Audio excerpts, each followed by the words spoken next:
so move out Okay. of the picture. Last week, there were some things that we talked about from First John. Not First John, I'm sorry, John, first chapter. But there are a couple of things I want to begin with this week.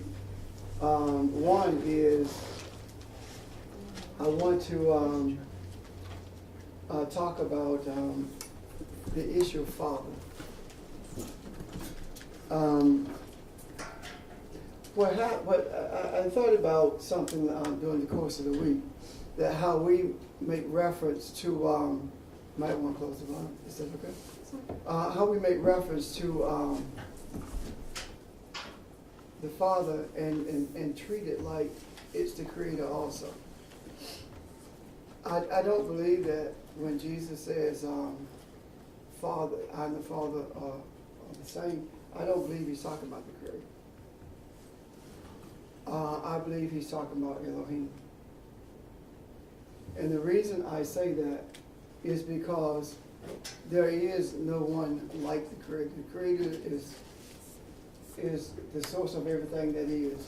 And it's beyond not only our comprehension, but it's also beyond our likeness.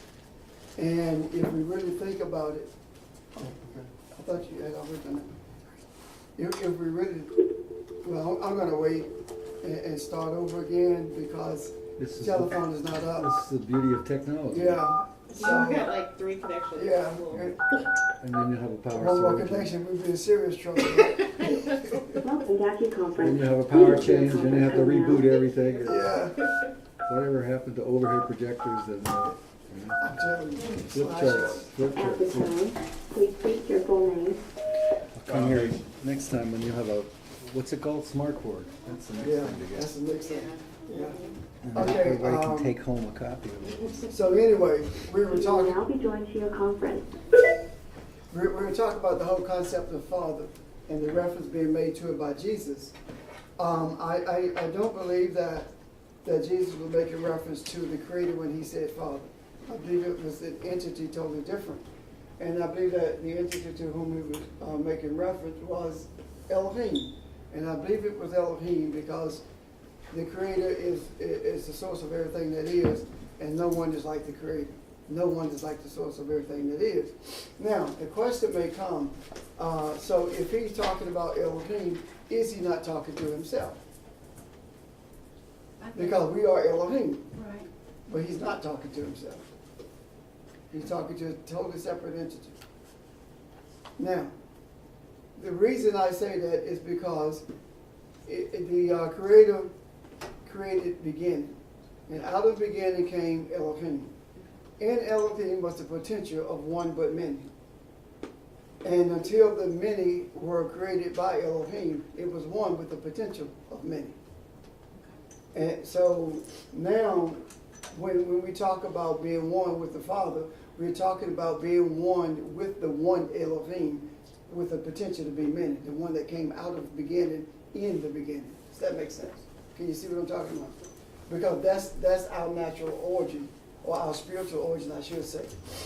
Because our natural origin is ourselves. But our spiritual origin is from the Elohim that came into being from beginning. Any questions about that? So when we talk about the Well, go ahead, Richard. but still, you said Elohim was separate. No, he's not separate. What did you say? I said Just that before one you but started. many with the potential of having No, many. no, before that, you said, but he wasn't talking to himself. He's talking to a separate. Oh, I said Jesus was not talking to himself. Jesus was talking to the Elohim that came out of beginning before there was a man created. Because when the Elohim came out, he had potential to be many, and he created in his own in his image. He created in his image, which means that man was created in the image of Elohim. Right now, we are the same way. You and Audrey are sitting there, but you have the potential. You are one, but you have the potential for many. So you're one but many, between the sperm and the egg. but you can't take it logically back the other way? I can take it logically back the other way, but not in a natural sense, because Well, this no, is it wouldn't the- be in a natural physical sense. Okay, if you are one, merged as one, intertwined as one, as we are, but we don't realize we are, then when I walk it back, there had to be an origin at some point of one with the potential of being many. So at some point, you and Audrey were not separated. You were one. And you had the potential of many, but the decision was made, or the belief was that you were separate. The feminine and masculine were separate. So you ended up as separate natural entities, as opposed to remaining that one. But even as separate natural entities, you still have the potential of many, to bring many into the earth. I got something. Okay. This is actually what I was thinking about last night of teaching, or whenever I started. You just started. When I first started actually teaching there, one of the questions I asked was, what do you want? And the question I kind of wanted to begin from, at the point I started back again, was what you actually are. And from the one many and from the many one relates to who and what you are, and especially relates to what Jesus was talking about when he was speaking to another entity that was not himself in the way that we think of ourselves as this physical being, and whatever experience we have with ourselves right now. But there are other parts of ourselves that we have not yet fully incorporated into our experience. And those other parts of ourselves have intelligence of their own, just like we would consider ourselves to be, in some sense, intelligent. And the other thing that we will, I'm sure, eventually talk about is on the back of your dollar bill is from many, one, which is the Latin. So, Which is the reverse of what is, from one many. Well, that's basically what I was asking. Is it the potential for many from one, then do you think logically, does that mean through a process of awareness, etc., accessing more of what you as that part of the many is, a greater sense of your connection to one? Okay. Nick, we're getting a little feedback, I think, from you. Yeah. say that again? Everybody's breaking up, actually. Yeah. We're getting some feedback. Can you turn down your volume a little bit, or maybe use headphones or something? I don't think it's feedback. Is this I Skype? can turn your volume down. I can just turn a off bit. my microphone while I'm not speaking if you want. Oh, okay. Is this Skype? Yeah. Well, when I did it a lot from Haiti, we'd have to turn the video off because it's the quality of the signal. I don't know that it's feedback so much as just some interruption in the Let's see when we transmission. talk, if it's still doing it. Yeah, it's still doing it. Oh, Yeah, is it? actually, when I turn off my microphone, I can hear you all fine. Okay, great. So I'll do that. Okay. Oh, okay. Okay, so go ahead, Richard, with what you were saying. No, I was just asking if it's the many from the one with the potential for many, and that cascades of those many, each has the potential for many, right? Right. I suppose that's infinite. It depends on awareness, connection, etc. Right. To access that, to change that from a potential to a reality, so to speak. But I was just asking the other way. So if Jesus was making that reference, or if you're saying he was talking about something that for him, at least at that point, was still separate in a sense, separate somewhat. Uh-huh. It was just from the context of maybe not being fully united back the other way. If it's, again, this difference between sort of Jesus the man and the Christ after the Most fact kind of definitely, thing, yeah.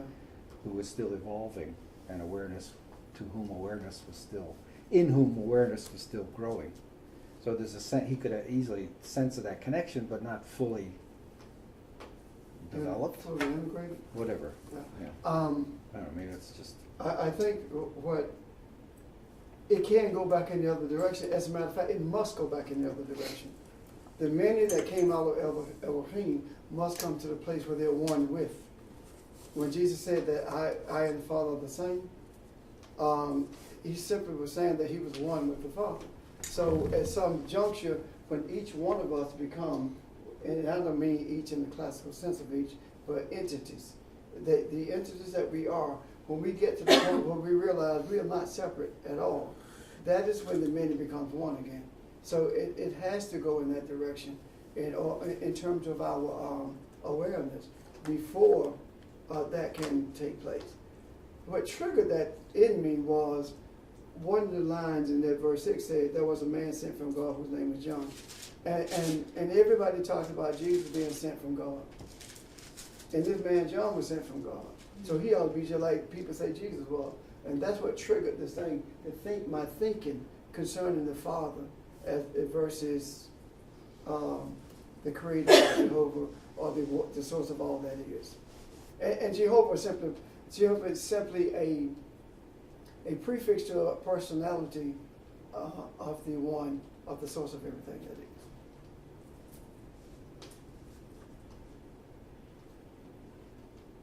Am I done? maybe. In that question, that a yes or do no? you understand what they say? In the question about that,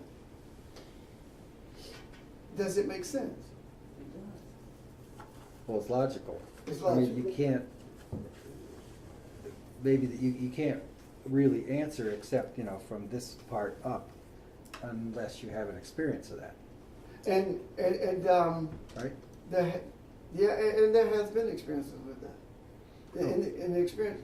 Well, I mean, at least in your own life. Yes. It's I just understand. Nick's thing earlier about, staying connected, all that kind of thing. Once there's a sense of the connection, even if it's, to use the analogy of just the conversation we had with him, and it's got feedback or interruptions, etc., if there's a sense that that possibility is there with some experience of feeling it, whatever you want to call that, then I think you can more truthfully answer the question from a personal point of view, which is the kind of answer I would think you would really be seeking from us. Of course. Because otherwise, we can draw the formula on the Right. board, right? Yeah, But definitely. just because you can draw the formula doesn't necessarily mean you believe it, if you know what I mean. I do. So, and then when you harken back to what Nick was talking about, when he said that we have different parts and each one of them is intelligent. Well, and that is an illusion, that we're different parts. We're one intelligent entity, for lack of a better term, of course, in use of the word intelligent. So, what I want, if you can, Nick, or will, some examples of those parts that we are, with each being intelligent, but at the same time, they are the same without us really realizing that. Like you say, Jehovah Rapha, Jehovah Shalom, that's the same entity, that just are different statements about character traits. Yeah. Right.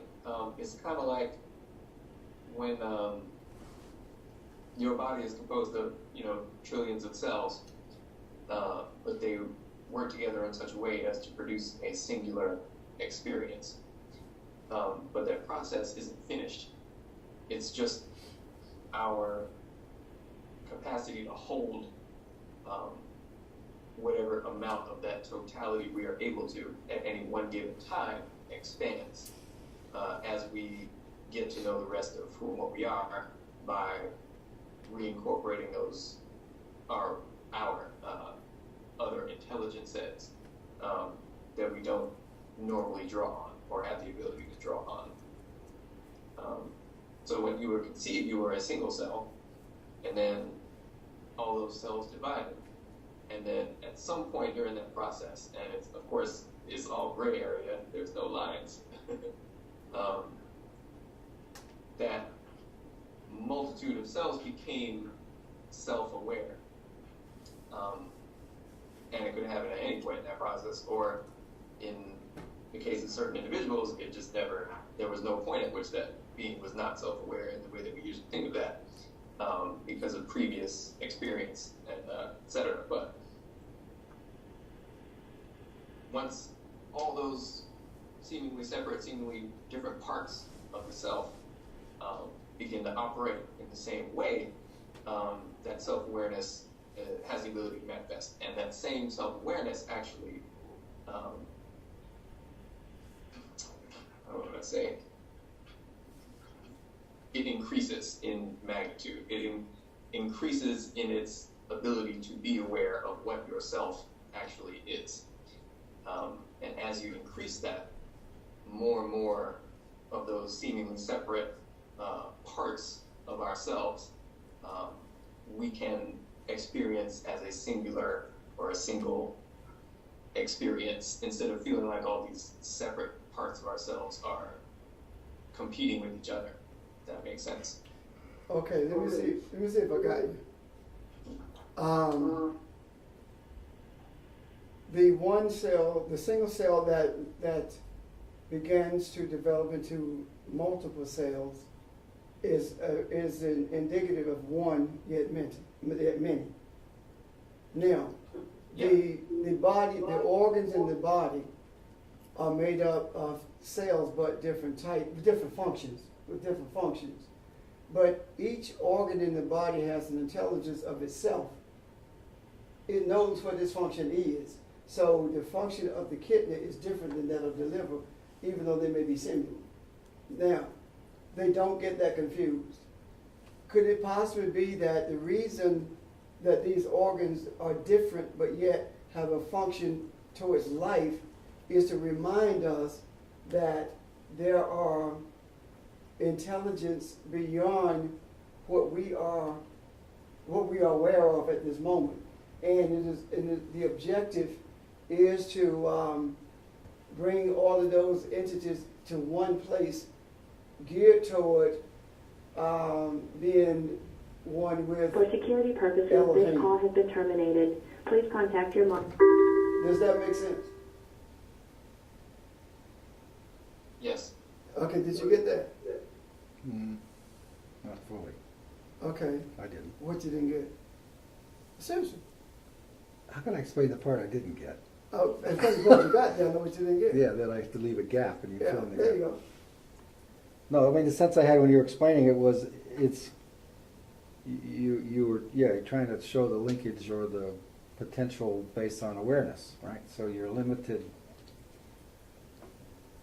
I can't do it too much, because actually I was thinking more how parallel to physics, the way physics describes this. But the thought that was in my mind, I'm sorry, it's just a little bit off of this, was, again, if you go the other direction, this seems to me that you can relate it to what we understand concepts of reincarnation to be. Because there's that whole question of what happens to the self when you die. Oh, okay. First of all, what is, and that whole question, what is death, the passage, blah, blah, blah. And then I was thinking, Nick, anyway, I can't remember the name of the guy who's a major person doing stem cell research. And he's written some philosophical writings about what that's led him to understand about the idea of self and passage through death, etc. So it's almost like that notion that there is a self, but it's a reconfiguration in another life's experience kind of thing. So I don't know if that makes any sense. The self that, the way I see the self that we are not aware of is the self of light that we are. We only see self as the physical entities, as opposed to seeing who we really are. And that is the reason we say, this is my body, or this is my hand. Who is the mind that the hand belongs to? So there has to be some sense of understanding or awareness that we are more than this physical entity. And the only more that we can be beyond this physical entity is to be energy. The energy that we are is not seen with these eyes, but is experienced through these bodies that we are housed in. And what we don't realize is that you cannot divide energy. It may appear to be divided, but it's never divided. It's never separate. And that is the reason you can take a tissue sample and keep it alive in this country and take the other one to China and stimulate the one in this country, and the one in China will respond exactly the same way as the one here does. That's because they are inextricably connected. They're inextricably tied together. Just as we are one with the one who created us, we are also one with each other. Because if you look at the creation, it talks about Bereshit bara Elohim. It says, in the beginning, created Elohim, or began and created Elohim.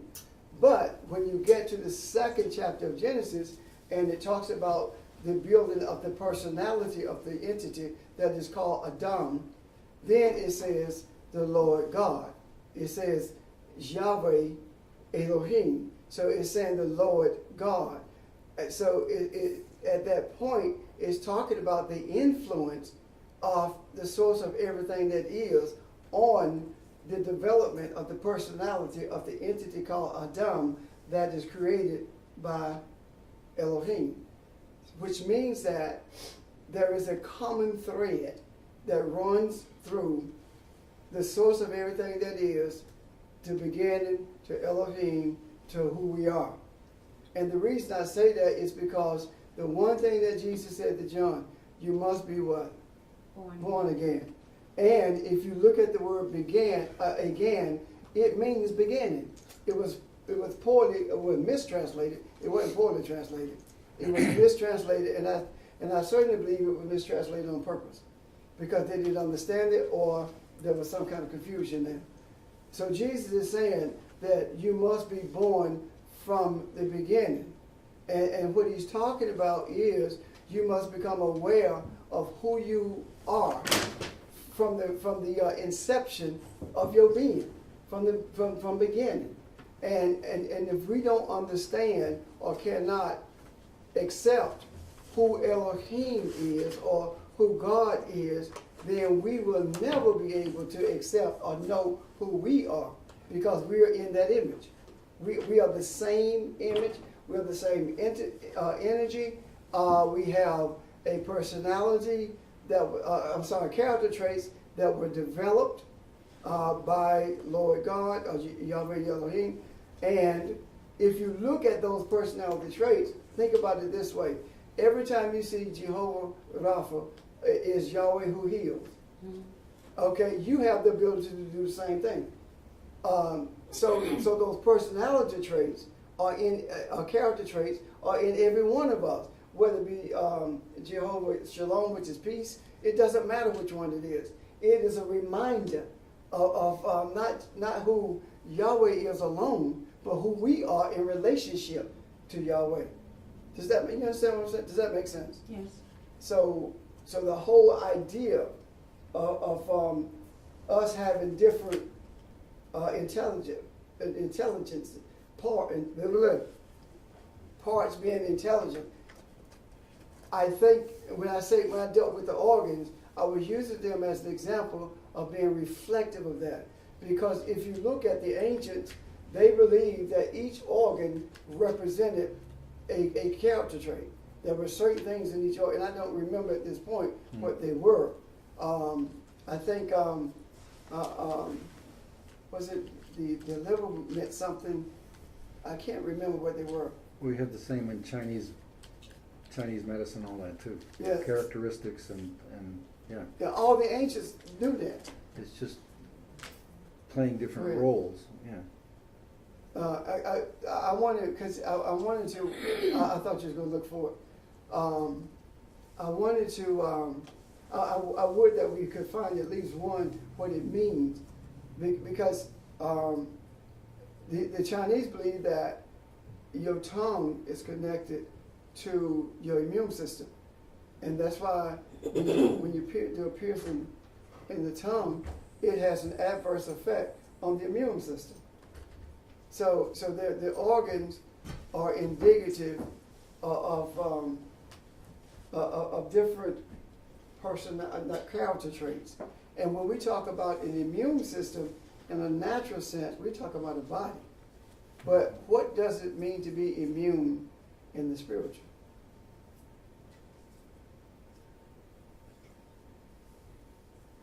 Everybody quiet.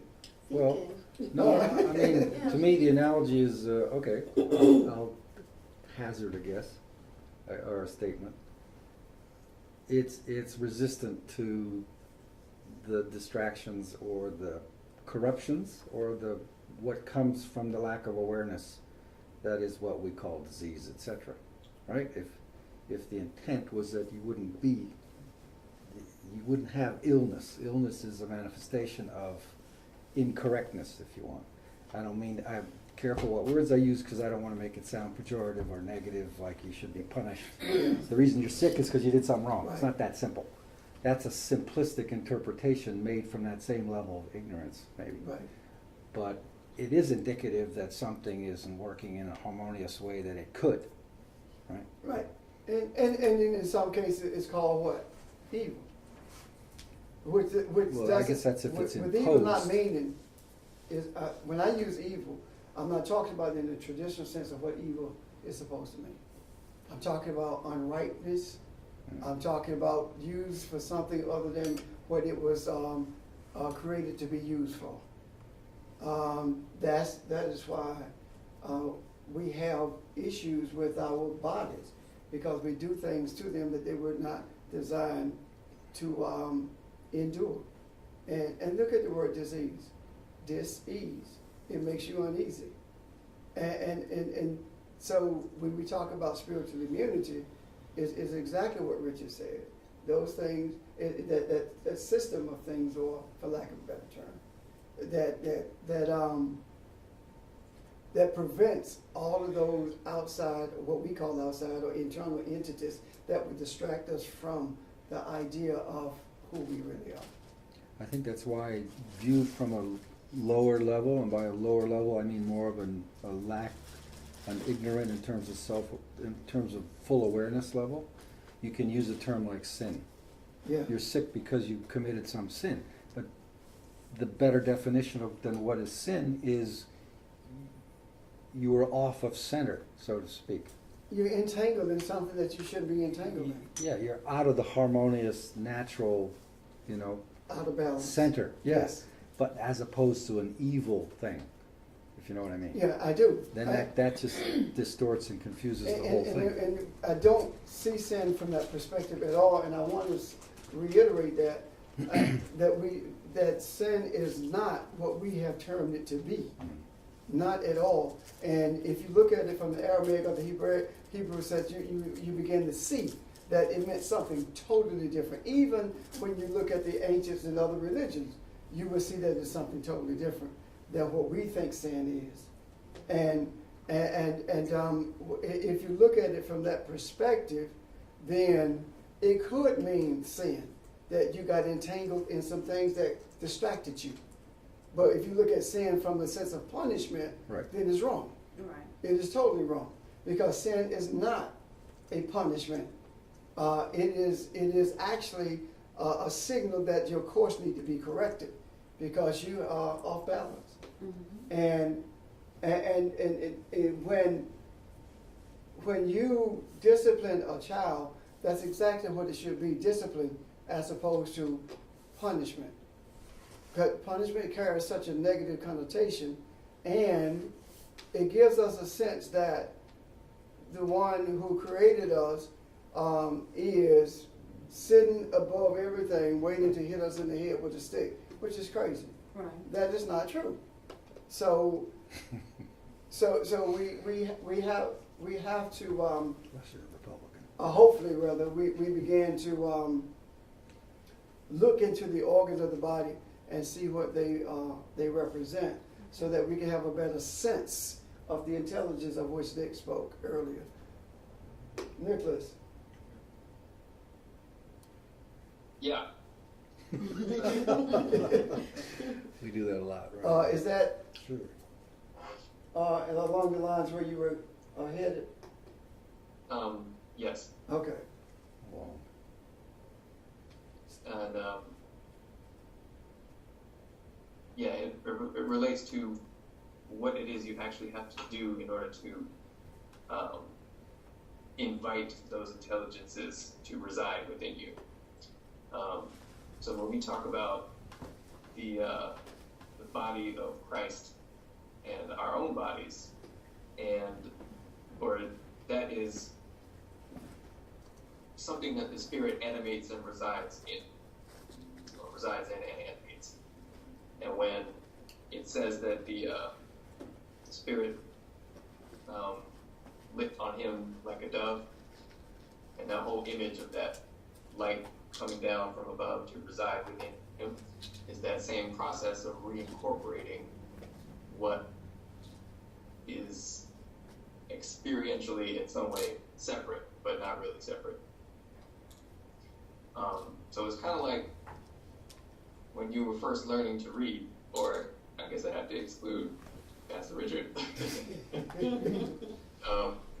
It was a struggle, right? It was painful. It was, I don't want to do this. What you were doing was making yourself into something that could handle the intelligence that was attempting to fill the space that you created as a result of that struggle. So that process is ongoing, and there are other ways in which you make yourself or clean yourself out in order to allow those other intelligences to become a more influential part of your conscious experience, instead of being this jumbled mass of subconscious whatever that we kind of have in the back of our minds. When you speak of the Christ, it comes from it's Messiah. I don't see that as a entity as much as I see it as a verb. Because it gives you the power to do something. It's always moving. It's action. It's decision making constantly. It's not something that makes you snot and cry, run up and down the aisle and cut backwards flips. That's not it at all. If we look at what Messiah actually talks about, we see that it destroys yokes and lifts burdens. That's action, isn't it? Yeah. So the yokes that it destroys are the things that keep us in bondage. And the burdens that are removed are the guilt, the burdens of guilt that we have accepted, because we are, especially in this society, made to feel guilty about everything for the benefit of everyone except us, except the individual. So when we talk about something coming in, I think it's more of making aware, would you say, as opposed to coming into the entity. It makes you aware of what's already there. Yes, absolutely. And I mean, trying to explain it in terms that we would be familiar with is probably not going to get it all the first time. But no, that's absolutely. Because see, again, I go back to when it talks about the man John being sent by God, right? The man John being sent by Elohim. It's talking, it talks about to be appointed by Elohim. So if he was sent by Elohim and by God, and Jesus was sent by God, there's no difference in the task that they have in terms of opening a window of awareness. Is simply that their tasks are different in the way they pursue them. The end goal is the same, but the way you arrive at the end goal is different. John's role was different than the role that Jesus had, and the role that Jesus had is actually found in his name, and the role that John had is also found in his name. So when you look at John talking about praise, Jesus talking about it comes from a contraction of words, Yeshua, Yahweh, Shua, the source of everything that delivers. So it is the desire of the source of everything that is that all of us be delivered. And that deliverance was, in effect, manifested in Jesus, not at his birth, but during the course of his life. Do you understand from that John's role then was designed, purposeful and designed as part of a process of unfolding, or at that point in time, so to speak, that was the awareness that was possible in the sort of Jungian sense that once it's in the collective subconscious, then more can come. So in other words, Jesus came after the fact. If Jesus had come before John, it wouldn't have worked, kind of thing. John set the stage, but it wasn't part of a formula or a design. It was where the world was at that time for what it could comprehend. You know what I'm trying to say? Yes, I do know what you're trying to say. So there's a potentially someone beyond Jesus. I mean, in a sense, if there's more, just like Jesus said, you can do everything I can do and more. That means this process is not over, right? It's going to keep. It's the Big Bang Theory in a way. It's just going to keep expanding. In more ways, I mean, it's more of a Big Bang Theory than people really are willing to accept. If you look at it from a scripture perspective, it really is. And I looked at John again. Also means Jehovah is a precious giver. So John is representing the giving of Jehovah, and Jesus representing the salvation of Jehovah, or the deliverance of Jehovah. And the deliverance of Jehovah is different than what we say it is.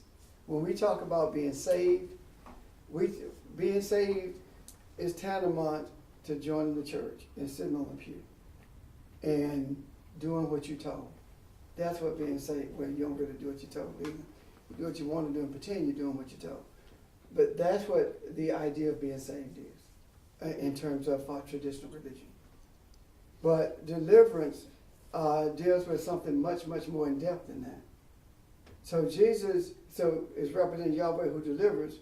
Then it means that you have to be delivered from, the first person you have to be delivered from is you.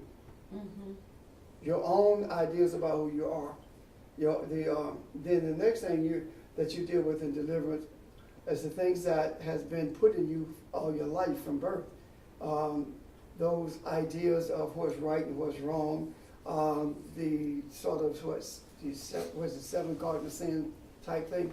Those are the things that we have to be delivered from. And the whole concept of sin carrying negative connotations came from the idea from Catholicism. There's no other way around it. That's where it came from. And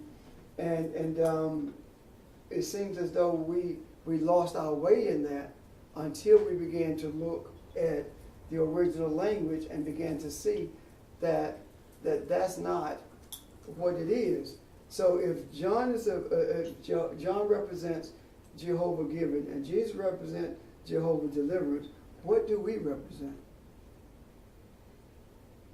Because he said, not only will you deliver as I have or teach it as I have, but you will do greater than this. You do more than this. What is he talking about? I mean, what do we represent? What is our role? What are we supposed to be doing? Well, that's what we're trying to learn now, right? Well, No, I thought you were trying to be rhetorical, trying to be funny, but no. No, I'm serious. What do we We're represent? learning, right? but maybe it's I'm looking for another word. Okay. Well, I'm sure I'm not going to have that word, but it's Term. if it's more process, if you use the Big Bang analogy, it's expanding. It's being part of the expansion. So it's so simple we can't do it, because we can't leave it alone once we understand it. We have to characterize it, blah, blah, blah, and that starts to, just like the whole physics. As soon as you identify the particle, you've changed its nature, and now it's stopped in time and space, and it ain't the same free particle it used to be. Right. In fact, it was never a particle, it was only probability. Anyway, I met a physicist on the plane coming back, so we got, that was crazy. Anyway, he put me in my place, though. He put me in my place, though. He thought, oh yeah, this guy's professional, and I just pick little bits and things that I like and connect the dots, and he's like, whoa, whoa, whoa, whoa. You can't use logic with physics. No, you can't. No. Well, he was applied. There is no logic in quantum physics. No, he was applied too. Okay. I said, oh well, I'm theoretical, so that's got stuff. It's just sort of But you're right. You're absolutely right. It's the amplification of what he did. It's expansion, same thing. But this is why I think we've said earlier. This is why you have up on the board on the right side, set the direction of your intent, or actually establish that your intent is as honest as you can make it, and then just step into where the intent takes you. So we say in folk lore, the journey is the goal, not the destination. Yeah. So that if generations before us approach their lives with the same understanding, but at a different level of comprehension, so to speak, because the world was quote unquote a sort of cruder place, it doesn't make any difference because they contributed to that expanding process too. So their experience is every bit as valid as ours. You know what I'm trying to say? Yes. It's not like we're the PhDs and they were the bachelor degrees. Right. That's meaningless. Well, it really is, because if we were to use that, then they would be the PhDs and we'd be the high school. Well, then there's degrees. that too, yeah. Yeah, if we were to look at it from the ancients, We're dumbing down. that's exactly what happened. So we are Jehovah who expands. Sure. And you. Oh. Oh, okay. Just jump in there. Okay. Here comes the I was physicist. gonna say, you can't have a destination if what we are seeking to understand is something that is infinite. Right. So if the journey is the goal, then what is really trying to get at is that attitude you develop in search of something that is infinite. And in so developing that attitude, you are transforming yourself. If that makes sense. Well, but doesn't self-transformation also result in transformation of your world and those who live in it, in some sense? Yes. Well, by definition, it would need to be, because you're seeing it differently. Right. Seeing it's not the right word, but you're experiencing it, and assuming that experience is at least a two-way thing. It's not just absorbing, but you're also emitting. So you're allowing other people to change too. So it's just a whole synergistic kind of balls bouncing off of balls kind of thing. So it gets kind of hard to control your thinking a little bit because it's so expansive, it's so extrapolating out. But I mean, in the course of our lives, our idea of self changes, right? Yes. We grow up with a much more rigid idea of what's right, what's wrong, and things like that, and then our own experiences start to say, wait a minute, it doesn't mean that to me the same way my father told me it meant to him or something. And then you have to realize what that's offering you. Well, I agree. I want to look at the journey for a second now. If we look at the journey, the reason the journey is not the destination is because there is no destination in infinity. Well, that's what Nick said, yeah. And so if we start with beginning being created, and if we use the term Jehovah or Yahweh, let's use the term Yahweh, if we use the term Yahweh that created beginning and began in Elohim, then in some sense of it, Yahweh and Elohim are one, because there are traits in everything that is. And it seems as though it's almost like a cone shape I see as it expands outward from the source of beginning. It begins to the residual effects or the residual experiences with Elohim begins to minimize because you're getting further and further away from it. And that is probably the reason the ancients could build pyramids and we can't. as large as they built them. That is probably the reason the ancients could map the universe without telescopes. Because they realized that they and the universe are one. And we see ourselves separate from the universe, something that we have to peer through to see, telescopes to see. The other day, I was looking at the clouds in the sky as they were talking about the storm in the Northeast. And the sky looked like it looks in Africa, like the big sky. That's how it looked. And I can't explain it so you can see it in your head. You have to experience it to know what I'm talking about. But not only that, the moon seemed much more defined than usual. When the storm was going on, it seemed much more defined than usual.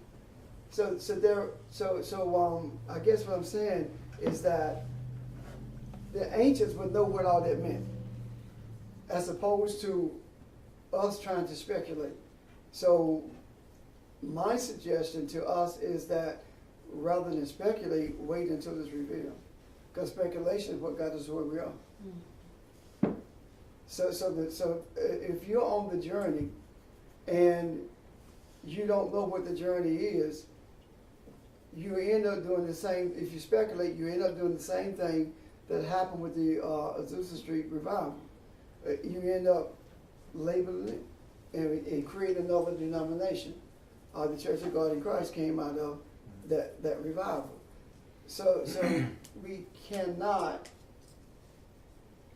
You can't organize that which is spiritual. You can't capture it. Paul said, the thing that I sought to apprehend, apprehended me. You can't capture it. You can't hold on to it like people try to hold on to their kids until they damage them. You can't do that. If you try to hold on to it, then you damage it. Your journey ceases at that point. So now, the only journey that you're taking is the one in your head. It's not the spiritual journey at all, because you have ended that. I have a comment. You were talking earlier about the sky and stuff, and I don't know if it's because it's cold, but there's a different feeling in the air. Is it because of what's happened on the East Coast? I believe that it is. The storm served as a cleansing, a sense of purification. I believe that the earth, because there are seekers of light. The scripture says that the earth is groaning, waiting for our redemption. And I believe that redemption comes with a sincere desire for enlightenment. And when I say comes, I'm not talking about boom all at once. But I think it's enough that what has happened is the earth is rebelling. I think nature is rebelling and responding to the anger, the careless attitudes, the greed of the times. And if you look at where most of it took place is in the Northeast. And the Northeast is generally where the policy, politics, and finances are manipulated. So I truly believe that the storms are indicative of the attitudes that mankind is perpetuating at this point. I believe that. Well, let me ask you something. A couple of times though, it needs to take place in Alabama and Mississippi and a few places like But that. see, Alabama and Mississippi Yes. Alabama and Mississippi, they have racist attitudes, but they don't make nothing happen. Yeah. The only thing they make happen is their mouths move. But beyond that, they don't make anything Puppets. happen. Yeah, because see, ever since the Exodus of 1870, people in the South have been voting against their own interests. White people in the South especially. And in Appalachia have been voting against their own interests. Because during the Exodus of 1870, the black and white people got together. And they began to fight against the unfair labor practices and the thievery of the carpetbaggers as well as former plantation owners. And they were told, don't forget that you're white. By virtue of you being white, you automatically got a better opportunity. and they began to split and go in different directions. And look at what happened with the Tea Party. The Tea Party says that we are tired of corporations manipulating government. The Tea Party says that we are tired of sending representatives to Congress and they do everything except represent us. So what happened? The billionaires created Citizens United and took the Tea Party and made it their own entity. So for all intents and purposes, it's dead now. So the manipulation of it all. And I believe that the storm or the weather patterns are responding to that. You cannot keep playing with fire and not get burned at some point. Now, there are those who would probably offer me a membership into some institution for those who are spiritually insane. Because of what I just said. But I want them to know I'm already a member, so leave me alone. But I really believe that that's what's transpiring. If thoughts are energy, then energy, the way energy responds to the thoughts of men is going to be different than what we think is going to be as humans. You know, because the Bible clearly tells us we don't have to be human. We be human by choice. It clearly tells us that. You want to explain Yeah, that? let me explain that. In the 82nd Psalm, it says that I say that ye are gods, and then but you would die as mere men, or you would die as prince of men. That word "men" is human, but you would die as human. If he says that I say that you are Elohim, I say that you're God, but you go die as men, then it means that I don't have to live as a man. I can live as Elohim. I have that opportunity. Now, whether I reach that goal or not, I'll never know, because none of us knows what it means to be totally Elohim anyway. So you do it the best of your ability. And your desires must always be pure in that regard. Does that help? Okay. Back to the liver and the heart first. The liver was seen as the seat of all power as far as the body is concerned, and the heart was more so looked at as kind of like the brain, and that organ that controls everything, controls the body, etc. The brain was pretty much useless, but those were just a few examples of the different body parts having different functions, as you were talking about earlier. Because I was looking for that, I didn't get to chime in on a few other things as well. He has notes So over go here. ahead. Which you're gonna do now, right? Sure, let me respond to that, then you Which come you're back. gonna do. Okay, let me respond to that, then you come back. Listen to what he said. The heart is considered to be the controller of everything. That is, the brain virtually useless. As humans, we use the brain. And I'm When going we to talk- that's what I'm going to touch on. Oh, okay, well, go ahead. Okay. Well, when we talk about I don't want to take your thunder. no, it's not thunder. When we talk about the problem of seeing ourselves as separate entities and the one being many, it's just a matter of our our perception of localization. So, for example, as soon as a child is actually born, it is a while before that child actually sees itself separate from its mother. It actually believes that it is one with its mother. And so because we are trying to logically understand the world, but the only world that we're trying to understand logically is a material world, it is through that aperture that we view everything. So now all of a sudden, when we were talking about earlier today, when we talk about physics or quantum physics, where there's nothing but probabilities, we are limiting those probabilities because we're deciding what they are, which is also why all science is pretty much useless when it, with the exception of quantum physics, until it comes to anything, well, within anything that's on material realm, you can use it, but anything outside the material is useless for that, that very reason. So that's pretty much, in order to look at things from a logical standpoint, the only thing you actually can do is understand yourself up until Adam and Eve were put into skin. You cannot understand anything beyond that when we talk about the journey or the goal. Okay, the heart. We talk about I know in my heart of hearts.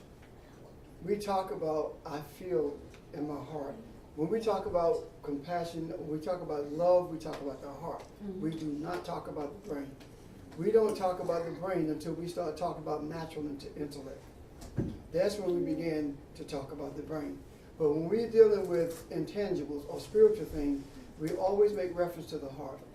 And I believe the reason for that is because beneath all the junk, we know who we are. And it seems to be, peeping through it at periods of time.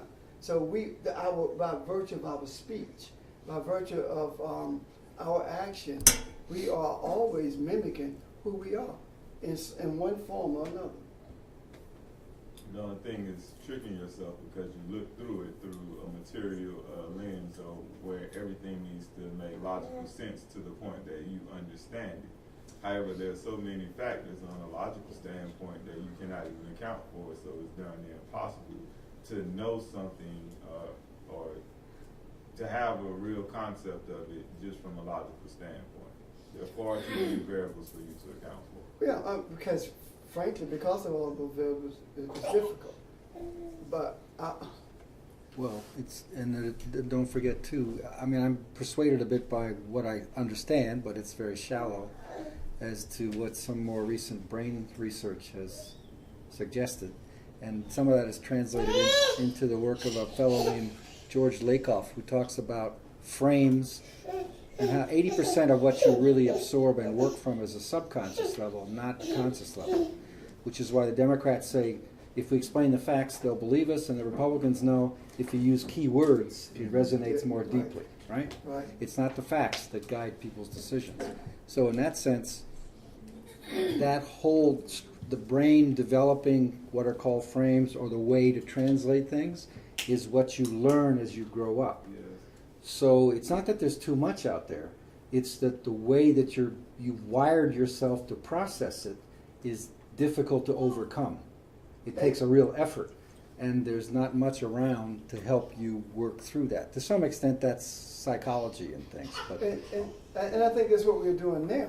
It's like a purge taking place of those things that we've been wired to think and to do. When we talk about the brain, we talk about the pineal gland. That's the source of light, and the one gland that they have the least understanding of is that particular gland. But that gland itself is considered the source of enlightenment. It's a physical representation of enlightenment being the crown, all light coming from the crown. And again, to the heart, if you've ever felt deep sorrow, you don't feel it in your head. You experience it in your heart.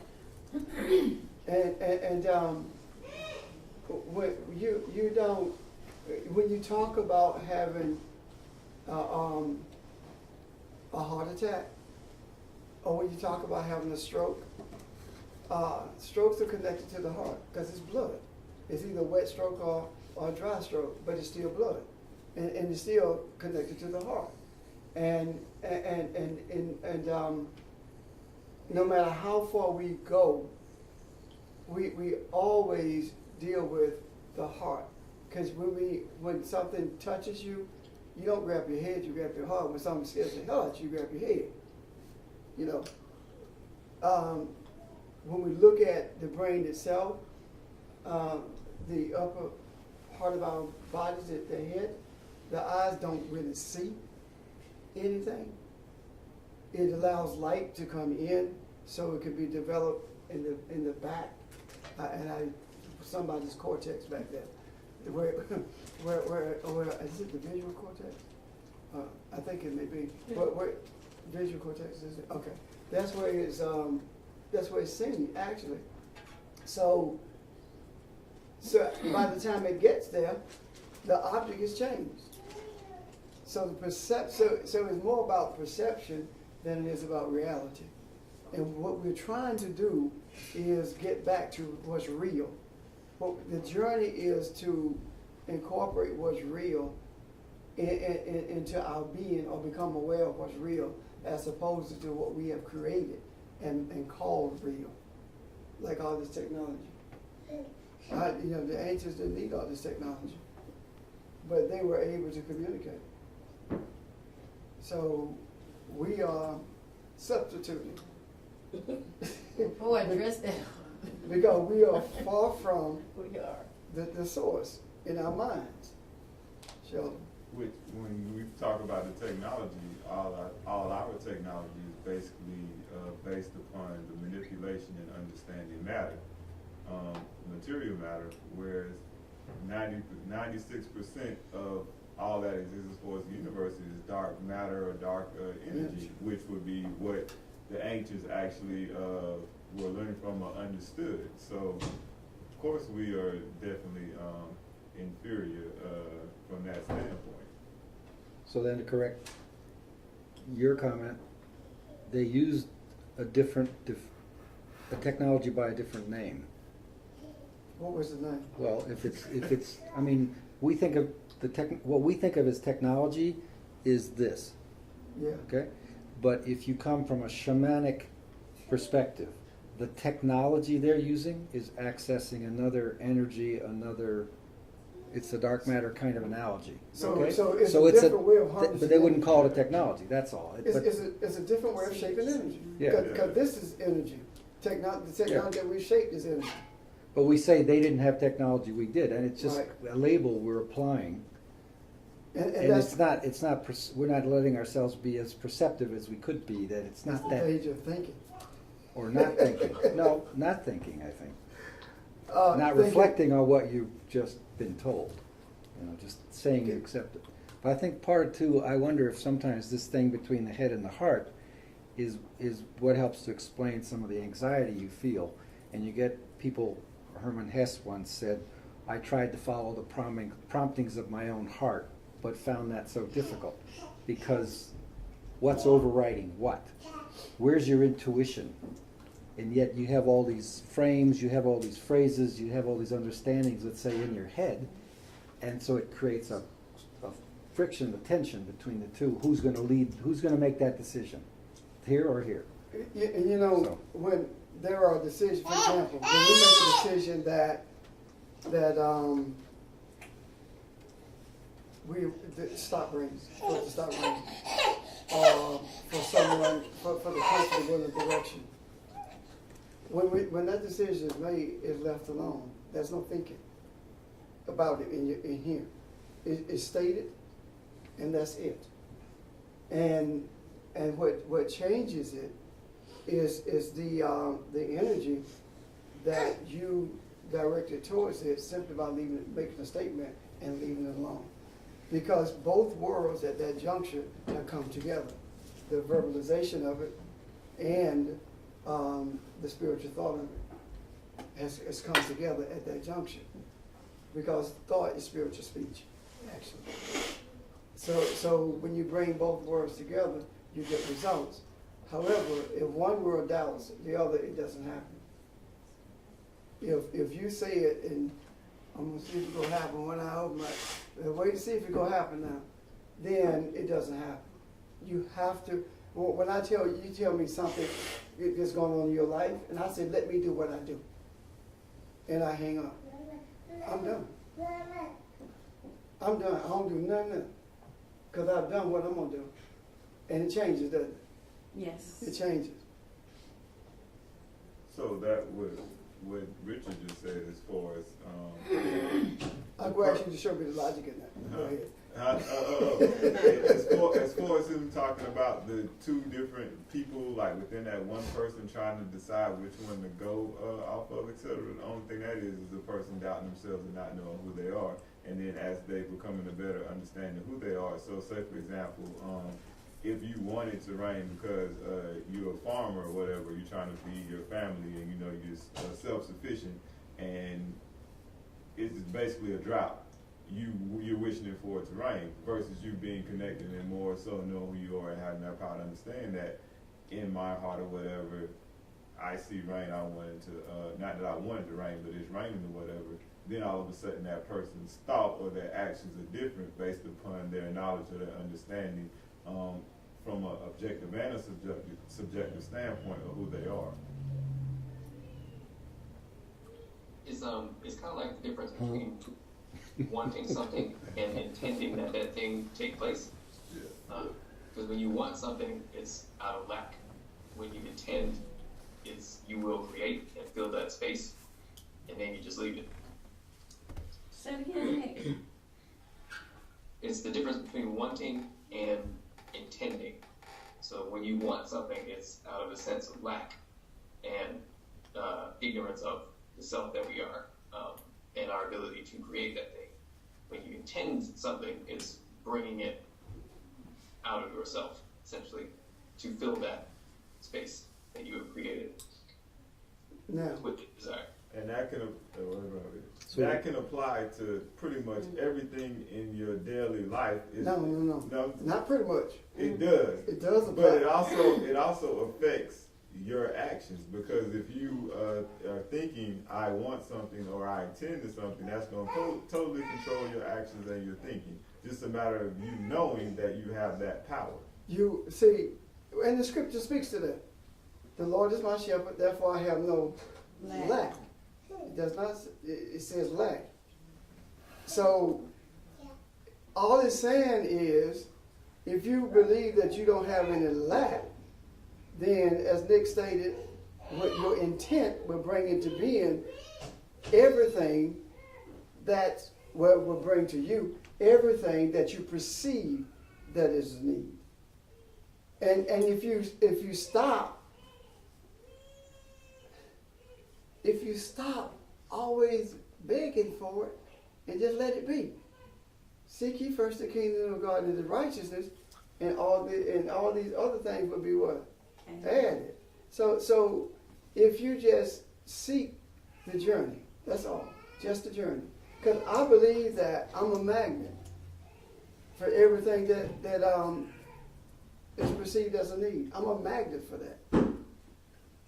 I just draw stuff. When I make a plan to take a trip, I may not even know where the resources are coming from. It doesn't matter. I know I need to go, and the resources are already there. That's the magnet that I believe I am.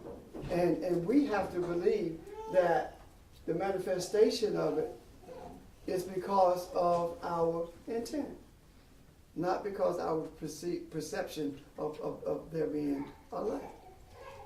Because if we don't have residual income, we don't have an abundance, if we don't have X number of dollars off to the side, then we feel like we lack something.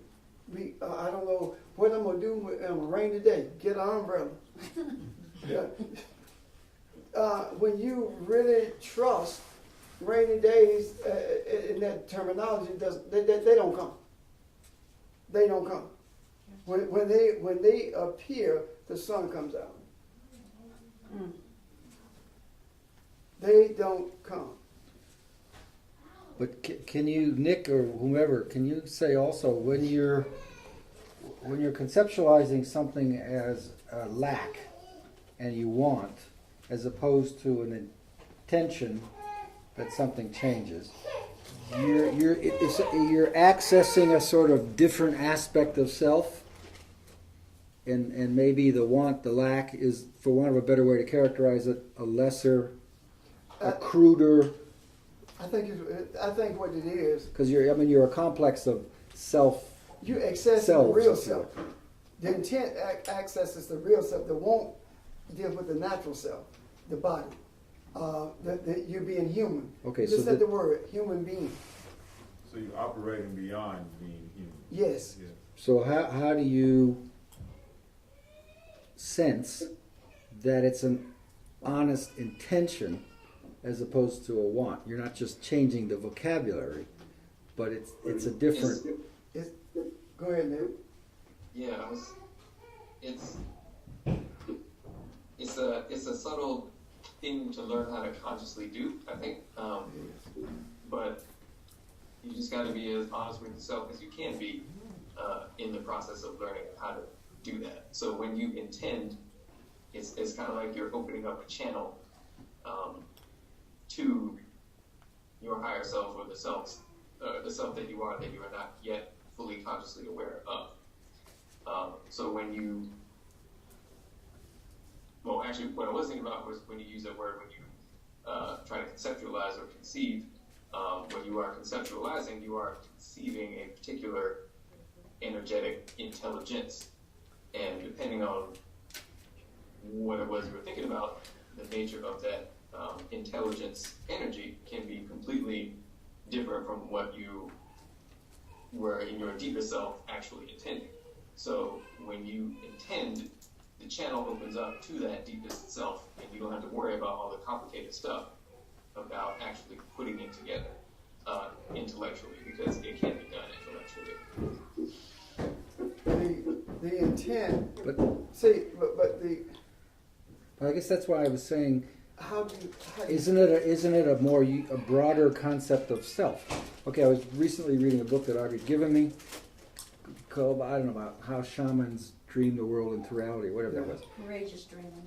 Right, and he talks about what eagle energy versus the hummingbird energy, etc. right. So it's what I'm saying comes a bit from that, I think, in that when you talk about lack, I need, it's a much more separate, isolated, smaller concept of self that's expressing that. If you can habituate yourself, if you can become accustomed to being more relaxed about it and think more broadly, it's an intention not just for my little self, but for a betterment, so to speak, that affects maybe others as well.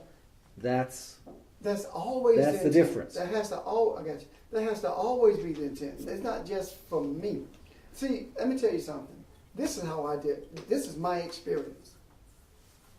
My experience is that I conceive it. I can sense whether it's just for me, I don't speak it. I've gotten to the point now where I don't conceptualize my wants because I don't have any. But it takes time to do that. Simply because you miss it 100 times doesn't mean that you're not on the right path. It means that you're purging yourself of selfish desires or wants, because that's what wants really are. Because the things that we want doesn't really change our life in the sense that we think that it will. So that's why I say the hummingbird. The hummingbird feeds only on the pure stuff as opposed to impure stuff, the nectar. We feed on any kind of nectar that's presented, that's going to enhance who we were taught that we are, as opposed to who we really are. So I believe that if we move beyond what we want, we'll also be moving beyond. If you move beyond what you want, then your intent will not be for you specifically. Your intent will be for mankind. My intent for mankind is not that every man be financially wealthy. My intent for mankind is for every man to be aware of himself, aware of who he is. That's my intent. So my life is gauged according to that. That's how I make every effort to live this life in this human body, by making sure or desiring that my every action is geared toward mankind becoming aware of who he is. I was that's automatically going to change as a person understands who and what they are more and more and more. For example, when you look at behavior as people doing altruistic things, I don't even know if that's such a thing. And the reason being is because whenever you have sympathy or empathy for another person, being, whether it's an animal, whatever that thing might be, you see that thing as yourself. So automatically as you grow and you understand more and more who you are, your concerns are going to reach out to those other things. So it's just something that's naturally going to automatically change by itself. So I think what's happening in New York as a result of the storm right now is maybe a good example of that. You have people who maybe, I was listening to somebody who said, I live in this apartment building for 10 years and never knew my neighbors until the lights went out. yeah. Right? Mm-hmm. And so everybody's accumulating their own personal wealth, their own personal development, whatever you want to call it, and putting that in themselves in a little box and closing the door. Now, all of that doesn't make sense. So they're out saying, what do you need? How are you doing? Blah, blah, blah, blah, blah. And probably they're having as good or even a better, richer sense of security, well-being, etc. from that. So it's there's another example of it, maybe. And then the question always becomes, how long can you carry that sense until the system, so to speak, pushes you back into your little box and says, okay, fine, now go. Go back to being the way you were. And you decide whether you will or won't. And I think that there have to be men who do not allow the system to push them back into that box. That's the ray of light. That's the lightning rod, so to speak, for light coming into this realm. That I believe that is the purpose of shamans or holy men. I believe that's the purpose. They are who they are, and they are taking care of the way they are, so they don't be pushed in the box. They don't have to be pushed in the box, and by virtue of them not being, they show others how not to be. And if we get to a point of what is it? If we get enough light into the earth as we are doing, then it begins to show things that cause us to think that things are getting worse. Things are not getting worse. I just had a thought too. You did.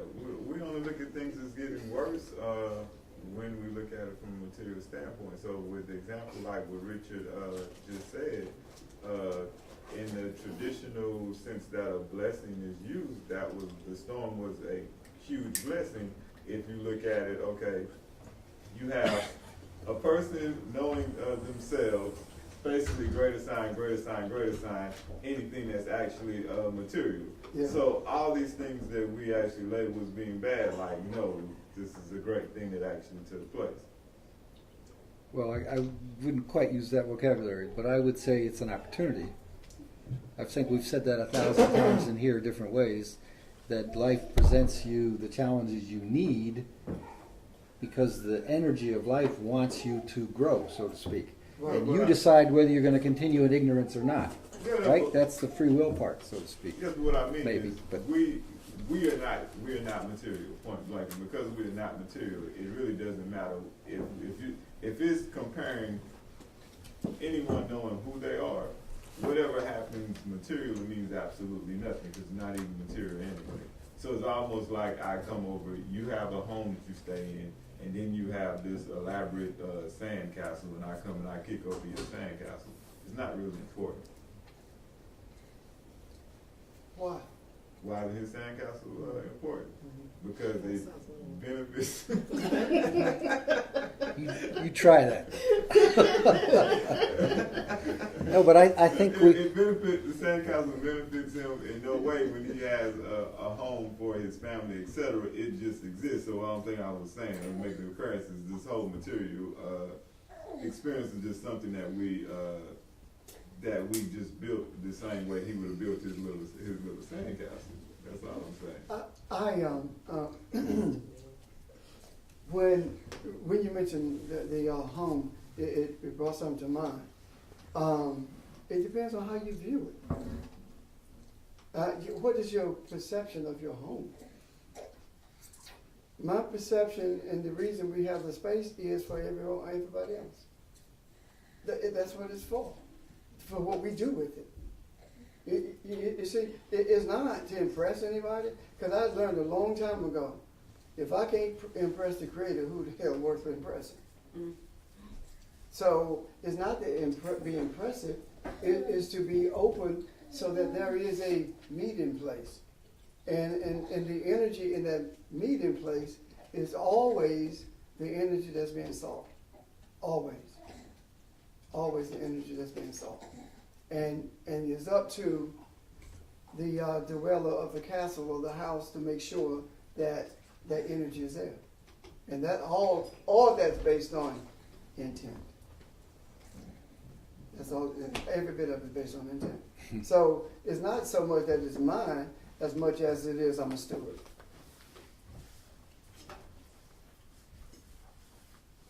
Is that it? Nikolai? Yes. Is that yes, that's it, or yes, what? Oh no. I was when you entangle yourself with various things by wanting, it prevents you from being able to know who you really are. So to know who you really are, Classic you have to draw Buddhism. that out of yourself, and that's always a giving motion. So there's nothing you can pile back on top of yourself that you perceive to be on the outside of you that can help you know what that is or what you can do because of who you are. So it has to be the other direction. And we know when we do it. Yeah. We know when we do it because what happens? When we get entangled in what we want, we are focused, and then what we realize, you should be doing this, step back, but we don't want to step back because we want what we want. And you will not get to the place of intent until you face huge resistance to move forward with what you want, as opposed to just being still and getting what's provided for you. We know. And because have you ever wanted something and you kind of knew that it wasn't for you, but you go after it anyway because you can hear everything inside you saying, let it go, and you don't, so you end up tormenting yourself. You end up pushing yourself to a state of depression because of what you want. So what's happening? You are pressing the true self, and you're allowing the human being to control. So the natural is controlling as opposed to the spiritual. But we know. And we've said in here before, why, when you realize these wants, do they eventually become unsatisfying? I mean, they have a limited Lifetime. life utility expectation or whatever. Okay, I got a new car. Feels great for 3 days. Get your payment book. And then it's a car. Yeah, and then you look at the blue book and realize it's now worth 50% what I just paid for it. So why not buy a new one in the first place? That kind of thing. Yeah. Yeah. And that whole, what you just said with the car, everything you want quickly becoming something that is not what you thought it was in the beginning is the whole difference between what the experience we call heaven actually is and what it's characterized like in Christianity as we think of it. So like eternity is long enough for everything you can ever even possibly think of, and even things you can't think of is long enough for you to experience those, grow to like them, and then grow to hate them. So were you in the place, quote unquote, called heaven in the first place? No, you were not. So everything you need is inside of you, and we are attempting to bring it out into this thing we perceive to be on the outside of us.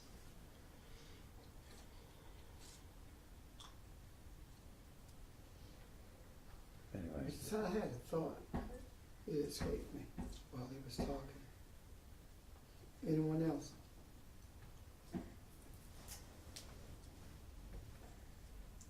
It was about wants.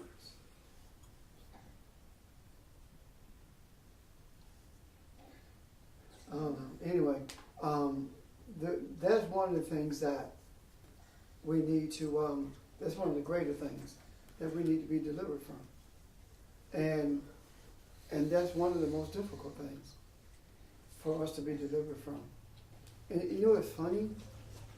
We have been conditioned to want. We didn't do this on our own. We allowed ourselves to be conditioned to want. It's either conditioned to want relationship, conditioned to want car, house, money, job, whatever. We've been conditioned to want that. We've even been conditioned to want somebody to love us. when you want somebody to love you, first stop and ask yourself, do you love you? And if you do, then somebody does. And when you project that, then things begin to change. Well, I mean, our wants fly in the face of what's real. All the time. It flies in the face of what's real. Our wants keeps us in bondage to being human. Because we don't know what to want spiritually other than the journey. I mean, give me a specific other than the journey that you want spiritually. And the journey is all about awareness, isn't it? So we don't know what to want. And when we get to the place where we realize that relationships are about the expansion of the awareness of who mankind is. That's what relationships are about, the expansion of that. And why is it that when we talk about relationships, or we talk about the closeness of them, we talk about being connected? Because there was some sense of unicity, of oneness there. There's some sense of it. And every relationship should be guiding our thinking or our sense of desire of awareness to the place where we realize we are already one in that relationship. Does that make sense? It should always be pushing us in that direction. But what happens? We have all of these distractions. Our professional athletics are designed to be a distraction from the word go. We have 24-hour news cycle with pundits who sometimes make it up and sometimes just do whatever it takes to keep you watching. We have distractions with our jobs, of being afraid of losing them. We have distractions with our children. All of these things, at some point, you have to just step back from it and let it go. Just let it be what it is, and you make sure you are what you are supposed to be. And I think another way we do that is that when we make reference to God, Father, Creator, how we term it, we have to get beyond having a feeling or a sense that there's something detached from us. Even though we say that we realize He's not up there in the sky with, and looking down. Even though we say that, what do you feel when you say it? What do you sense when you say it? When you make those statements about the Father, or about God, or about Elohim, what do you sense? Do you sense a separateness there? And we do. Yeah. We have to get beyond that. And the way you get beyond that is by talking to yourself, is by stopping, just be still and experience that I am God. Did he say be still and know that I'm God? Yes. Be still and experience being God. How do you be still and do that? How do you be still and experience being Elohim? Breathe. Just be aware of your breath. It's simple enough. Just stop and breathe. Someone called me hysterical the other day. And matter of fact, it was about 2 or 3 people called me last week in that sense. And I was like, okay, stop, breathe. All you got to do is do what? Breathe. If you stop and breathe, you'll be fine. And one of them was sniffed on the line. I'm like, shh, don't talk to me, just breathe. And they know that that's what it is, but it was very difficult for them to do because they were accustomed to crying it out. So, as opposed to stopping and simply breathing. So when we do that, that allows us to come to a place where when we say Elohim, when we say God, it would be no different than me saying James. It shouldn't be any different. When I say James, I'm not making reference to Sheldon. But if I make reference to someone, if I make reference to Sheldon as someone else enough, then that means that that person is on my heart. And I need to make contact with that person. I forgot to turn it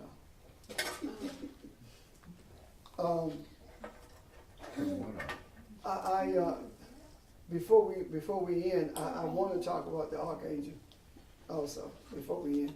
So, because it has a lot to do with our perception of what God's word is, what the message is, who He is. It has a lot to do with that. So, Nikolai, anything else in this area? Because it doesn't mean it's not going to be tied into it. I'll let you know, but no, I'm good. Okay. When we look at the idea of archangel, what is the first thing that comes to our mind? When we talk about, archangel, what are we talking about?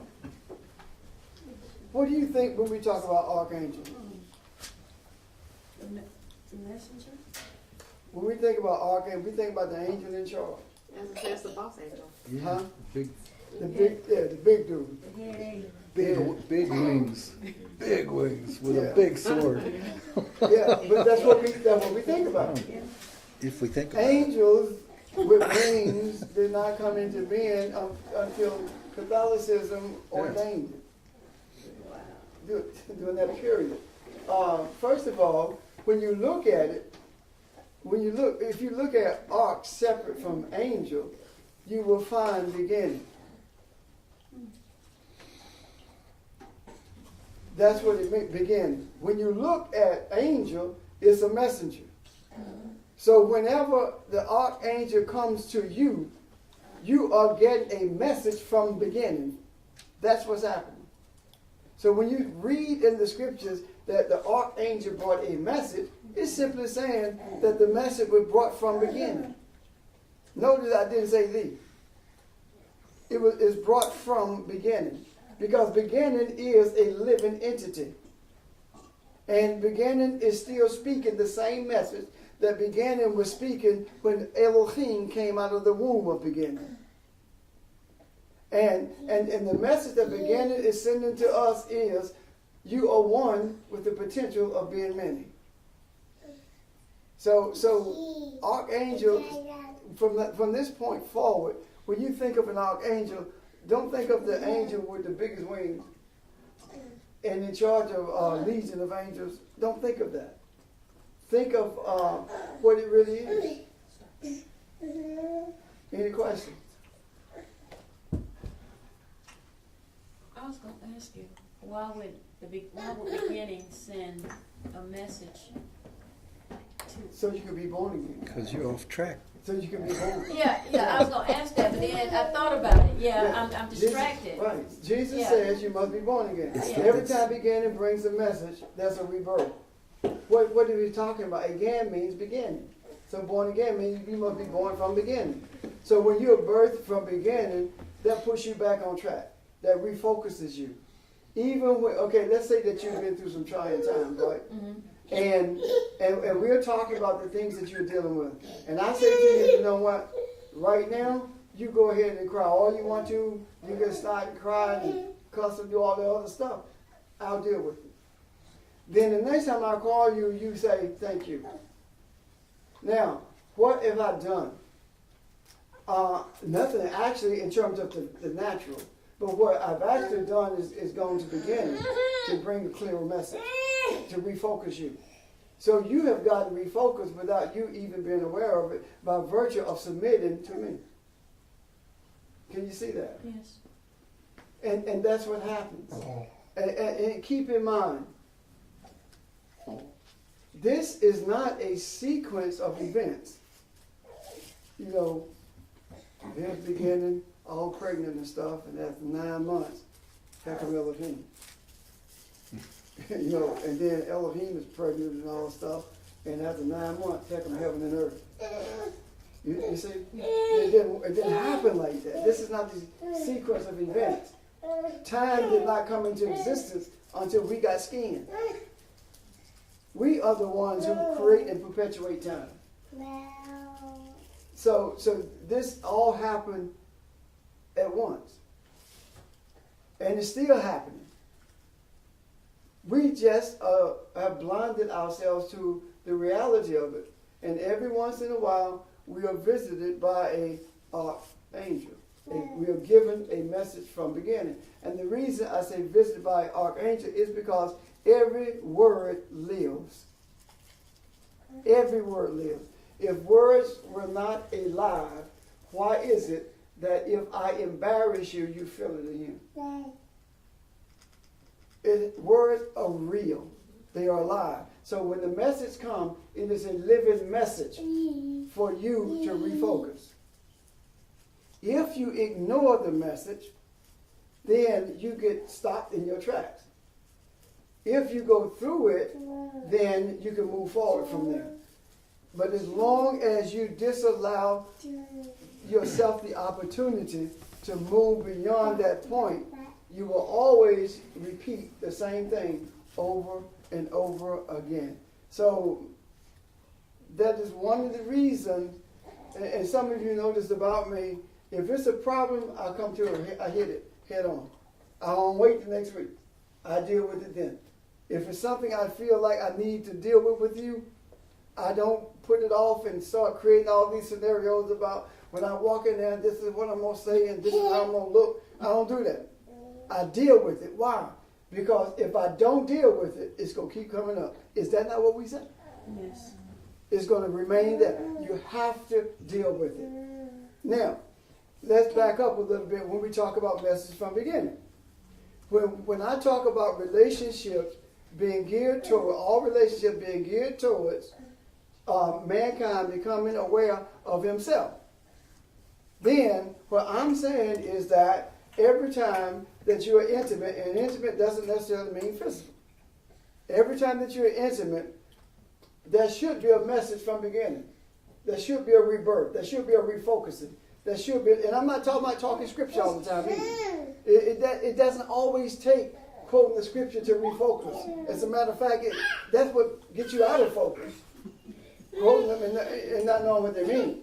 Because quite frankly, words, right? Quite frankly, if you're quoting scriptures, then you're really not quoting scriptures because you don't know, you're not speaking the original language. You're quoting the translation.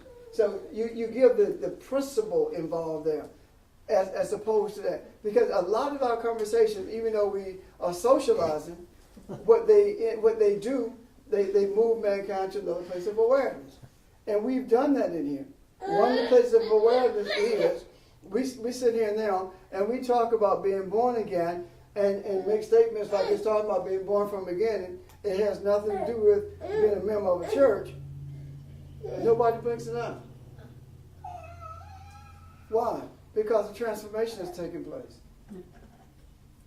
And there are many other things of that nature because the transformation has taken place. Any comments or questions?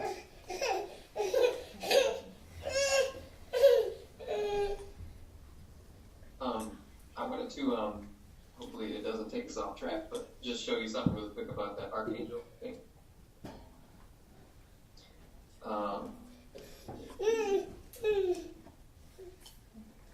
Yes. Everybody see that? Yeah. Yeah.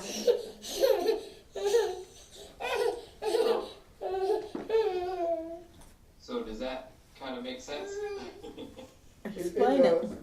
Yeah, use your It makes mouth. So source is where everything comes from, which is beginning. If it's closer to source, is what we call an archangel. And as you get further down into physical, things get more complicated. Mm-hmm. So when we talk about us being made of molecules and atoms and all that, that's a further division in terms of our perception of what this is. by this, I mean what everything is, what this whole experience is. So when you go back up, you get closer to source and things begin to merge back into the one that they came from. You understand that? Yeah. Is the explanation clear enough? My boy got skills. Okay. Okay, Nick, thanks. Uh-huh. Is there anything else concerning that you No want job, but skills. Skills does not translate to job, right? Apparently not yet. Not yet. It's Go ahead. skills looking for an No, application. I'm good. Okay, okay. That does make sense. And that's pretty much a diagram of what we've been talking about when we talk about the ancients. And The sorry, close- I did. Huh? Now that I think about it, everything follows that pattern in terms of when you move from beginning to getting into this thing we call time, that is a process of our own perception, and then moving along within time, whatever that is. Okay. So everything follows that pattern. Let me just go back real quick. Well, it's the law of So when you are second law of you are conceived, you start out as one cell that divides. When you first come into your own self-awareness, it is a singular experience that gradually gets filled with more and more different distinct thoughts. Everything follows this pattern if it is within the envelope of time, which is something that we are responsible for. So the further away from source it gets, the more jumbled up it gets. And that's what the intellect actually does. So one of the things I wanted to talk about at some point was the development of the intellect over history, and what that means in terms of where we are, in terms of a critical point in that development being reached. But I guess we'll come back to that at some point.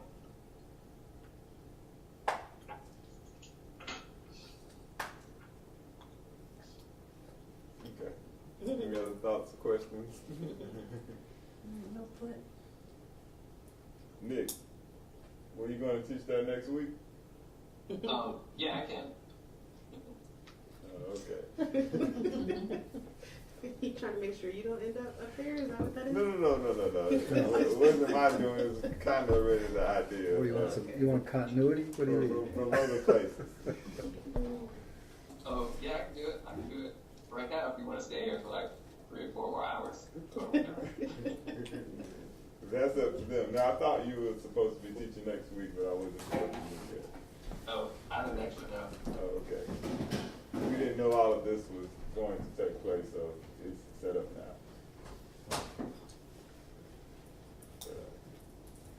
I need to make an announcement before you stop recording. You ready?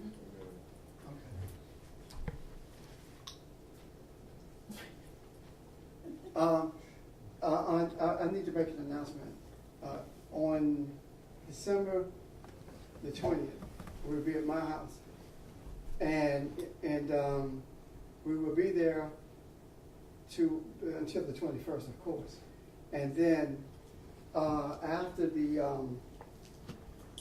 leave the house, there is a block of rooms at the Quality Inn.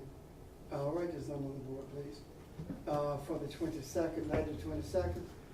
And you have up to December the 3rd to make the reservations. The name that is in is Faith Ministries.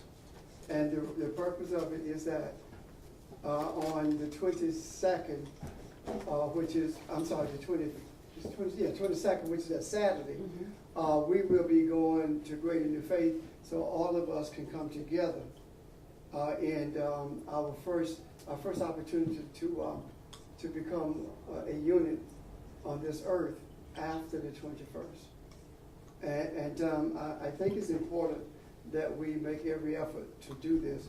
But if you don't, it's okay. You know, this is not a mandatory thing, except it's strongly advised for the teachers because of that energy we need. And Bob is traveling now, but she will find out that she's the one who's facilitating.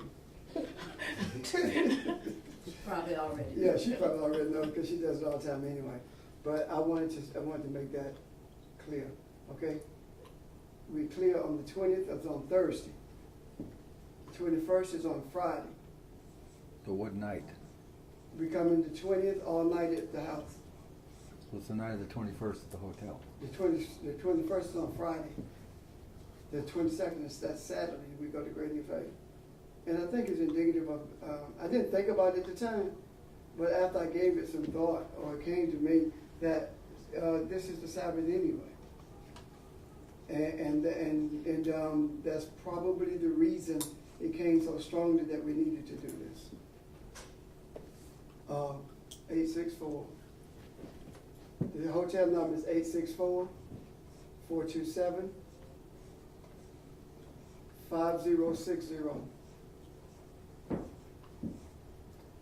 And the rate is a whopping $56. Wow.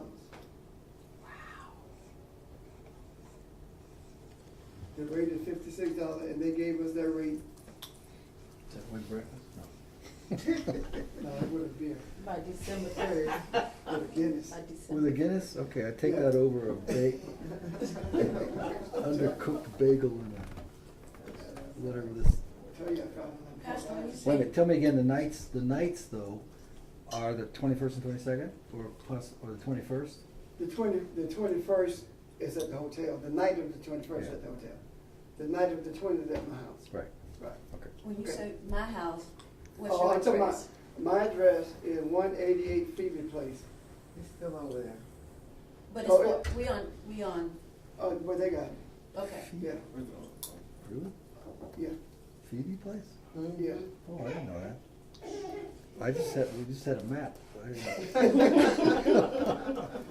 Yeah, but that's where we are. Okay. And please, when you approach the house, obey the speed limit. We do have a 15-mile-per-hour speed sign on our road.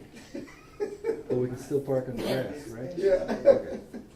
But anyway, seriously, we will talk about what we're going to bring in terms of eating later. I need to have that discussion with the company folks first, okay? Any questions about that? Is there overnight at your house that night or it's just? The 20th is overnight at my house. That Thursday is overnight at my house. Again, that's on Thursday. All right, now I gotta get back. Nick, can I get you to pull up the diagram that you had open earlier? We had a question from someone online who wanted to see it again. Can't hear Okay. it. Okay. I just drew something else on it, but let's see. Well, did you put ears and a mouth on it? What do you mean? Maybe it's still used. There you go. That's,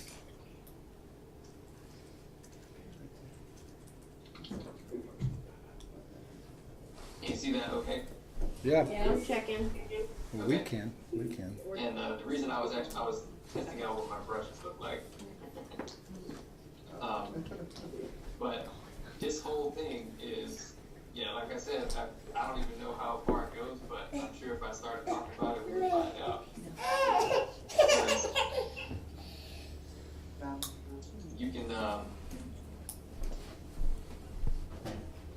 You can take this, what you're looking at right now, to just be one slice.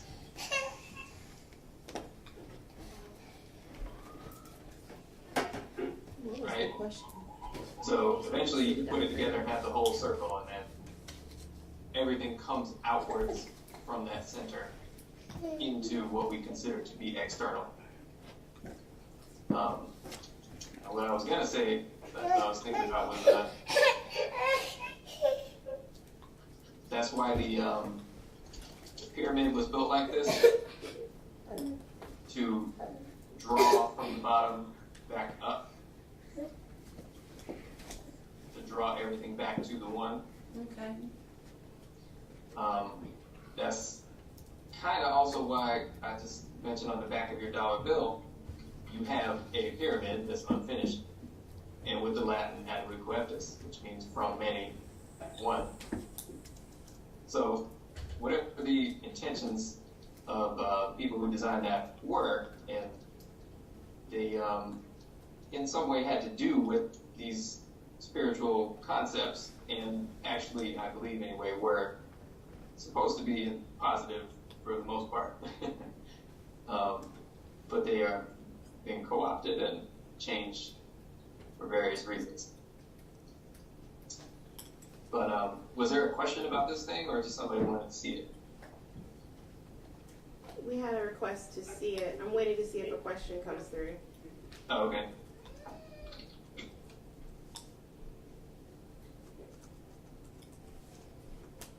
Oh, and what I was just doing with the letters, actually, if you take the white space to be what there was at the point of beginning, because the very first letter in the Bible is the Hebrew B.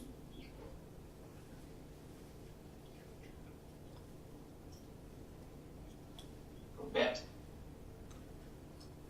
And that means two. So the original division.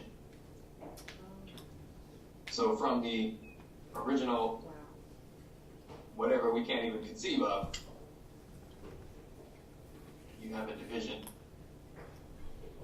And so suddenly you have a distinction between what's right here and what's right here. And this is also why Bet is the house. Because, I've read it again in there. Can everybody see that? Yeah. Okay. I put that letter in there again.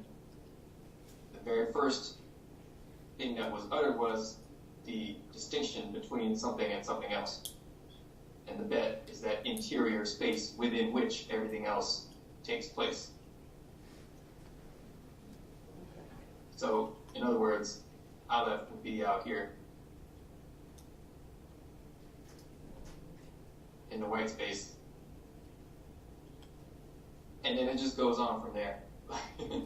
Like we talk about, here, let me just show you one more letter, the third one I had up there. So we talk about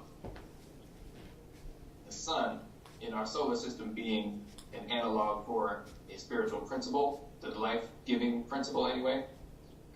So the third letter, so we have Aleph, which is the first letter. Bet, the second letter. The third letter, or what, is Gimel. Kind of looks like that. So if we go back to our diagram, we have the white space on the outside, which is Aleph. Bet, which is the house within which everything else takes place. The third one is Gimel, and if you actually look at the shape of that letter,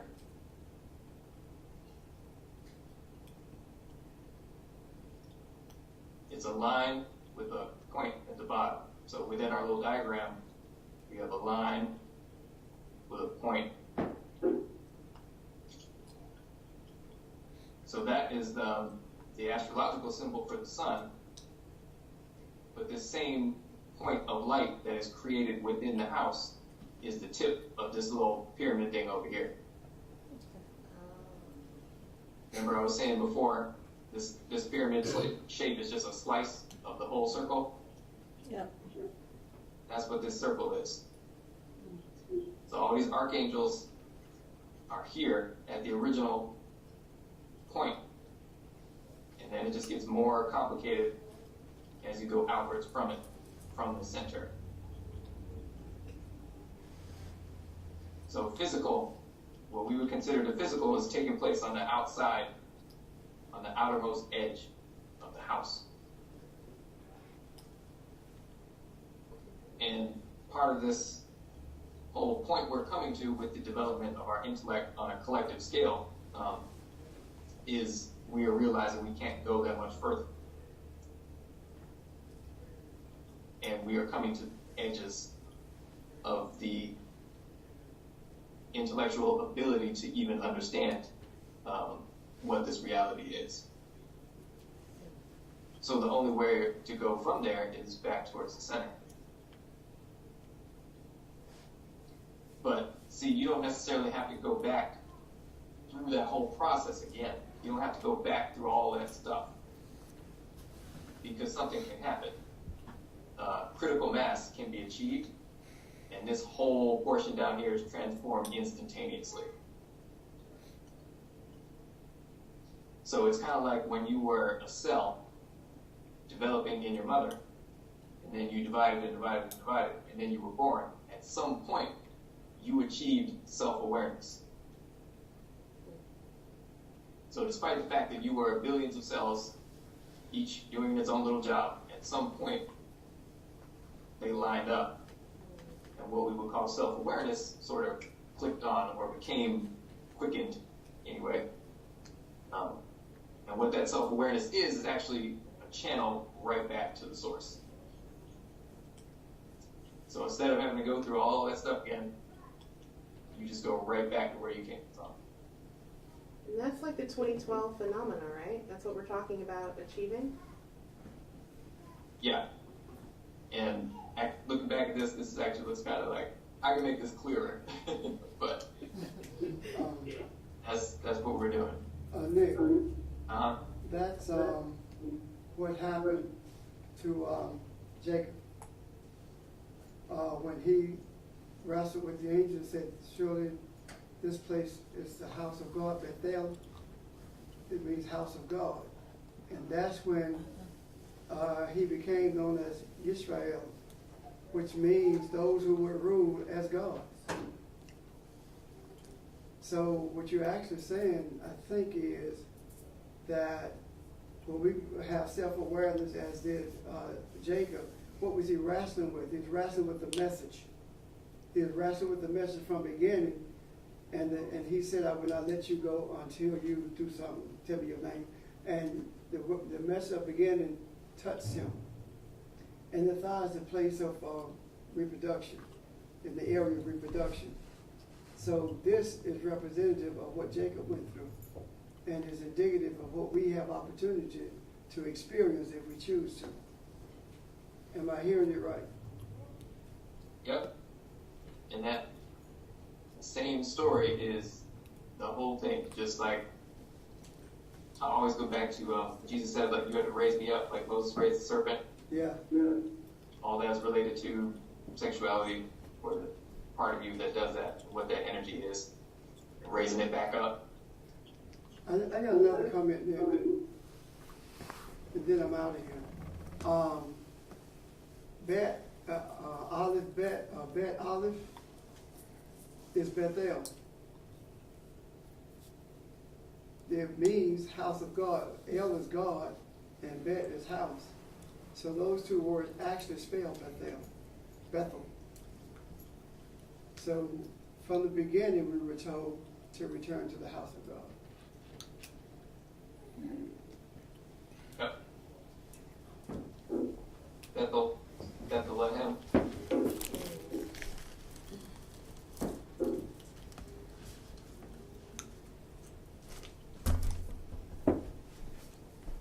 So that's it. I'm done with this thing for now.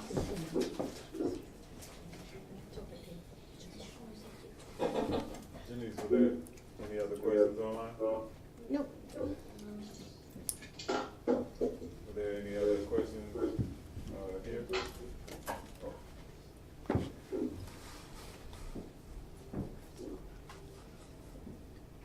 we're done. Talk to you tomorrow, 11:30, Nick.